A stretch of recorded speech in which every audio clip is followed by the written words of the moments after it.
Hi everybody, welcome back to Cozy Corner Crafts, and today we're going to be doing a Valentine's craft.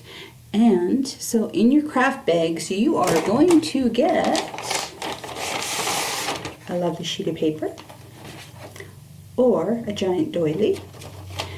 Then if you got a smaller one, you're going to get a small doily. And then what you're going to get is a whole bunch of stickers. This one has a cute dinosaur one on it.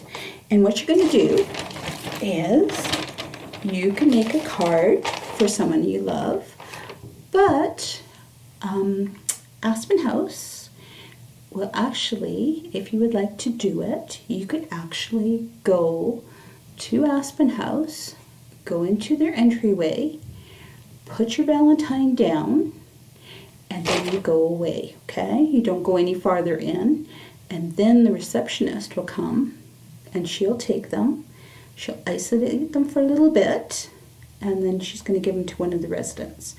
So it's going to be a really easy craft this time, and I would love to see what you do for your crafts when you've got them done.